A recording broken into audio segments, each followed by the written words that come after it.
kinontempt nyo Madam- na, sir, dinetain nyo na yung tao for due process. Madam Vice President, Sir, nasa loob ng detention ang tao because you questioned due process. Asaan ang explanation ng due process ninyo doon? I will Mr. only Chair? recognize you if you will take your oath. Okay, let's do this. Please administer the oath of the Honorable Vice President.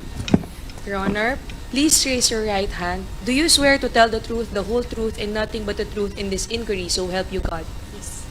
The oath has been administered, Your Honors. Thank you. I will recognize you now, Okay. Honorable Vice President. Yes. Mr. Chair, the position of Undersecretary and Assistant Secretaries and other appointed positions are positions of trust and confidence by the appointing authority.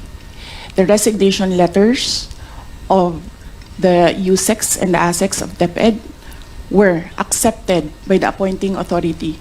And who is that? Mr. Chair? The President of the Republic of the Philippines. Yes. It is not the Secretary of the Department of Education. So you ask the President of the Republic of the Philippines why he accepted the resignation of the USEX and the ASEX.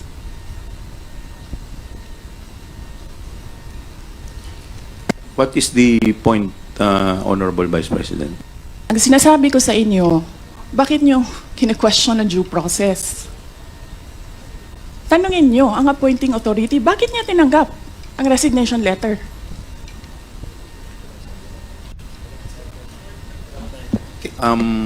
Madam Vice President, Yes, sir. we will, wala pa po tayo dun sa usapin na yun. Sa anong usapin, Later sir? later po sa binabanggit po ninyo. Sa anong Wala usap- pa po tayo sa period of interpellation.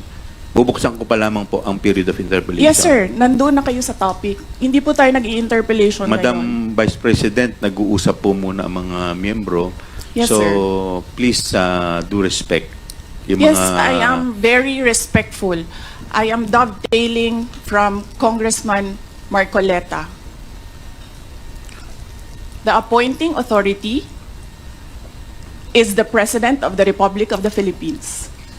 Why are you questioning due process in a discussion of resignation of USEX and ASEX?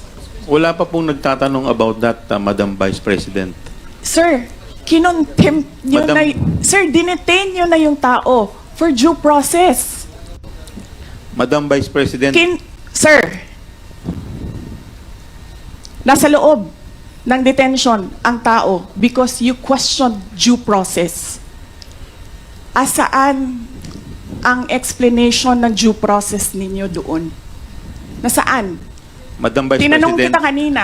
I'm sorry, sir. Tinanong kita kanina, sino ang appointing authority? USEC ng ASEC. Anong sagot mo? Secretary.